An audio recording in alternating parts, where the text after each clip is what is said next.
बृजमोहन श्रीवास्तव, क्योंकि विजय आपने एक अहम सवाल पूछा। सवाल यहां पर उनसे पूछे जा रहे हैं जो पुरानी पेंशन योजना लागू कर रहे हैं और उसका फायदा भी मिल रहा है। जो लागू नहीं कर रहे वो सवालों के जवाब नहीं दे रहे कि भैया दिक्कत क्या है। कमिटी बना देंगे, हम विचार करेंगे, हम सकारात्मक हैं। आप ही के प्रेरणा स्रोत का एक संगठन आकर कह देता है नहीं जी आपका समर्थन नहीं करेंगे। सीधी सीधी बात क्यों नहीं हो रही? देखिए संदीप जी, सबसे पहले तो मैं इस बात को बहुत ही स्पष्ट कर दूं कि राष्ट्रवादी कांग्रेस पार्टी पूरी तौर से जो पुरानी पेंशन योजना है उससे सहमत है। अब सरकार के निर्णय लेने की अपनी एक प्रक्रिया होती है, जैसे कि केंद्र सरकार ने अपनी एक कमेटी बनाई है, क्योंकि बहुत व्यापक तरीके से सारी चीजों को देखना होता है। ये कैसा गठबंधन धर्म है? आपकी बात नहीं सुनते? नहीं, ये किसने कहा? सरकार की, मैंने आपसे ये कहा कि सरकार की एक प्रक्रिया है और उस प्रक्रिया के तहत ही कोई निर्णय होता है ना। अगर हम लोग इस बात को कह रहे हैं तो आदरणीय देवेंद्र फडणवीस साहब ने भी इसका समर्थन किया है, आदरणीय एकनाथ शिंदे भी इसके पक्ष में। 5 राज्यों ने लागू कर दी, बहाल कर दी पुरानी पेंशन, आप भी बहाल कर दीजिए। बना के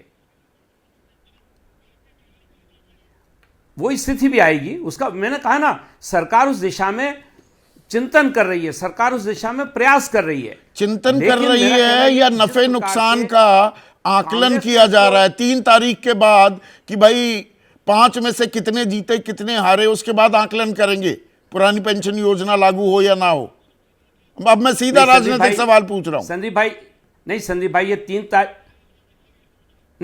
ये 3 तारीख के परिणाम से जुड़ा हुआ मुद्दा नहीं है। अच्छा। जो कर्मचारी सेवा में है, जिन कर्मचारियों ने प्रदेश के उत्थान के लिए काम किया है, जिन्होंने अपना सर्वस्व न्योछावर किया है प्रदेश के लिए, उनके हितों की रक्षा करने का काम तो सरकारों को करना ही होगा। सरकार अपने हितों की रक्षा तो कर लेती है, पूरा देश बंद था, सरकारें अपने हितों की रक्षा कर लेती हैं। ब्रजमोहन भाई, विधायकों को, सांसदों को, मंत्रियों को पुरानी पेंशन ही मिल रही है ना, उनको तो एनपीएस नहीं मिलती, पुरानी पेंशन ही है।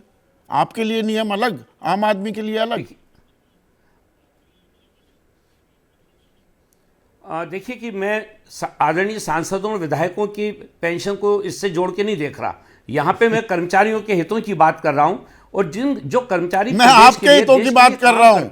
ब्रजमोहन भाई, शायद आपको जानकारी नहीं होगी, लोगों को सोचना होगा। 1 मिनट, नहीं सोचती है सरकार, बहुत सोचती है अपने बारे में। अपनी तनख्वाहें बढ़ाने के लिए वॉइस वोट से 1 सेकंड में कानून पास हो जाते हैं, आपको मालूम है। और दर्शकों को बता दूं, ऐसा भी वाकया पेश आया है इस देश में, पंजाब में एक विधायक, और इसमें कानून क्या है कि कितनी बार आप विधायक हो उतनी ही हर बार की पेंशन बन जाएगी, सांसद भी बने उसकी भी जुड़ जाएगी। तो एक महाशय 6.25 लाख रुपए प्रति माह बतौर पेंशन उठा रहे थे। अब वो भगवंत मान ने मना की है, बंद कर दी वो व्यवस्था की एक ही पेंशन मिलेगी। ये नहीं 7 बार के विधायक, 2 बार के सांसद, तो 9 पेंशन साथ में जुड़ गई और वो आप घर ले जाओ।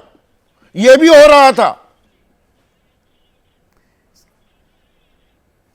ठीक है ना संदीप भाई, ये सारी विसंगतियां हैं जिनको ठीक करने के लिए कमेटी भी तो बनाई है केंद्र सरकार ने। और मेरा कहना यह है कि केंद्र सरकार इस मामले में सकारात्मक तरीके से चल रही है, वो फैसला लेना चाहती है, तो हमको कम से कम उतना समय तो देना ही होगा। और ये आदरणीय अमित शाह साहब ने जयपुर में अपनी प्रेस कॉन्फ्रेंस में उसको स्पष्ट रूप से कहा है। जैसे ही घड़ी का काटा दोपहर 2:30 पे आए, बबीता जी का दिल सास बहू साजिश के लिए मचल जाए।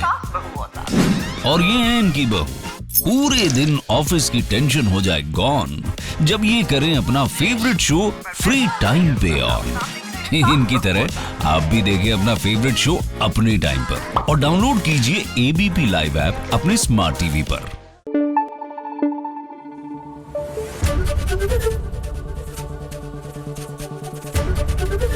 एबीपी न्यूज आपको रखे आगे।